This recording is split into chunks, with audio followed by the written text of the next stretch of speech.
अगली स्टोरी है आपका कलिंग का युद्ध के बारे में। कलिंग का भयानक रक्तपात देखकर अशोक का हृदय। ये स्टोरी कठिन है, मैं पहले बता दूं स्टोरी कठिन है लेकिन अत्यंत महत्वपूर्ण है। ये स्टोरी आपकी पूछी भी जा सकती है, आने की भरपूर संभावना है। शब्द कठिन है, इसके थोड़ा सा उच्चारण भी कठिन है, लेकिन स्टोरी जब आप बनाएंगे तो बिल्कुल सरल लगेगी। कलिंग का भयानक रक्तपात देखकर अशोक का हृदय शोक एवं पश्चाताप से भर गया। अगर ऐसी स्टोरी आ जाती है तो 9वीं 10वीं में लगभग बच्चे छोड़कर आ जाते हैं, बहुत से बच्चे तो करते नहीं हैं या फिर गलत करते हैं। उन्होंने शांति एवं अहिंसा का मार्ग अपना लिया और भविष्य में युद्ध न करने की शपथ खाई। वह बौद्ध धर्म का अनुयायी हो गया। उसने बौद्ध धर्म का विचार भारत में ही नहीं बल्कि विदेशों में भी किया। पहला सेंटेंस है इसमें, कलिंग का भयानक रक्तपात देखकर। सीइंग द, अब देखिए यहां तक अलग वाक्य, कलिंग का भयानक रक्तपात देखकर, आगे अलग वाक्य है, तो पहले हम इतना ही बनाएंगे, कलिंग का भयानक रक्तपात देखकर। Seeing the terrible blood shed of Kalinga. Seeing the terrible blood shed of Kalinga, तो ब्लड शेड मतलब होता है रक्तपात, टेरिबल का मतलब होता है भयानक, सीइंग का मतलब होता है देखकर, ऑफ कलिंगा का मतलब कलिंग। तो कलिंग का भयानक रक्तपात देखकर अशोक का हृदय, अशोकाज हर्ट, हर्ट माने होता है हृदय। अशोक का जो हृदय था वाज फील्ड माने भर गया, विथ ग्रिफ माने दुख से, एंड रिमोर्स, रिमोर्स का मतलब पश्चाताप से।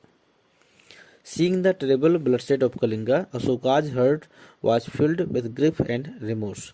एक एक शब्द की स्पेलिंग आपको बता दूं। हर्ट माने हृदय, फील्ड माने भर गया, ग्रिफ माने दुख, रिमोर्स माने होता है आपका पश्चाताप। उसने शांति एवं अहिंसा का मार्ग अपना लिया। ही एडॉप्टेड, एडॉप्टेड माने होता है अपनाना, द पाथ माने रास्ता, और पीस माने शांति का, एंड नॉन वायलेंस का मतलब अहिंसा। उसने शांति और अहिंसा का रास्ता अपना लिया और भविष्य में युद्ध न करने की शपथ खाई। एंड टुक एन ओथ, और एक शपथ ले ली, not to wage war in future, और भविष्य में युद्ध न करने की शपथ खाई। He adopted the path of peace and not violence and took an oath not to wage war in future, मतलब उसने सच्चाई का, उसने शांति और अहिंसा का मार्ग अपना लिया और भविष्य में युद्ध न करने की शपथ खाई। वह बौद्ध धर्म का अनुयायी हो गया। तो he become a follower of बौद्धिज्म। He become a follower, follower बना होता है अनुयायी, तो वह अनुयायी हो गया किसका? बौद्ध धर्म का। उसने बौद्ध धर्म का विचार भारत में ही नहीं बल्कि विदेशों में भी किया। He established the idea of Buddhism not only in India but also in foreign country. He establish माने उसने रखे, इस्टेब्लिश माने होता है आपका किसी भी चीज़ की स्थापना करना, तो उसने स्थापना की द आइडिया ऑफ बौद्धिज्म, बौद्धिज्म के विचारों का। तो आप ये कह सकते हो उसने बौद्धिज्म के विचारों को रखा, कहाँ पर रखा?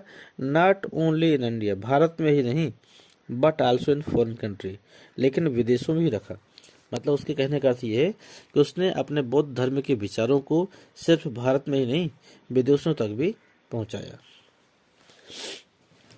इसमें कुछ कठिन शब्द थे, मैं आपको बता दूं। टेरिबल का मतलब होता है भयानक, सीइंग का मतलब होता है देखना या देखकर, हर्ट का मतलब हृदय, फील्ड माने होता है भर जाना, ग्रिफ माने होता है दुख, रिमोर्स माने होता है पश्चाताप, एडॉप्टेड माने होता है अपना लेना, पाथ माने होता है रास्ता या पथ, पीस माने शांति, नॉन वायलेंस माने होता है अहिंसा,